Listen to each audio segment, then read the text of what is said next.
আসসালামু আলাইকুম, আপনারা কেমন আছেন? আমি ভালো আছি। আজকে একটা নতুন ধরনের কাজ নিয়ে আসলাম।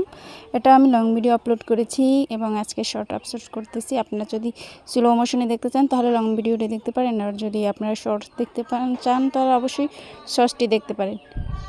এখন খুব সুন্দর করে আমি কাজটা করে নিয়েছি। আপনারা পুরোটা দেখে আমার সাথে থাকবেন এবং এই ধরনের কাজগুলো আমি সচরাচর করে থাকি। আর আপনারা যদি ভালোবাসা দেন অবশ্যই নতুন ধরনের কাজ করে থাকবো।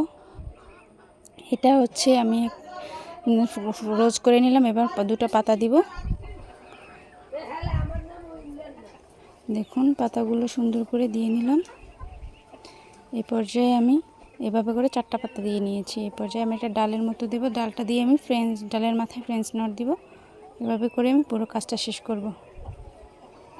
দেখুন সুন্দর একটা ব্যাক স্টিচ দিয়ে আমি ডালটা দিয়েছি এবং এভাবে করে কুটি কুটি করে একটা সুতো দিয়ে এক পাশ দিয়ে সুন্দর করে আমি ফ্রেঞ্চ নট দিয়েছি। মাঝে মাঝে আমি 2-4টা পুঁতি লাগিয়ে নিয়েছি। এবার গোল করে কেটে একটা ডাইচের উপর লাগিয়ে নিব চারপাশ সেলাই করে। তারপরে আমি ব্যাকটা কভার করে নিব একটা সুন্দর রাউন্ড সার্কেল দিয়ে। তারপরে B6000 যে একটা গ্লু থাকে ওটা দিয়ে সুন্দর করে হাতের লিঙ্কটা লাগিয়ে নিব। তারপর দেখবেন দারুণ একটা লুক আসবে। আপনাদের কার কাছে কেমন লেগেছে অবশ্যই কমেন্ট করে জানাবেন এবং আমার পাশে থাকবেন। আশা করি সবাই ভালো থাকবে।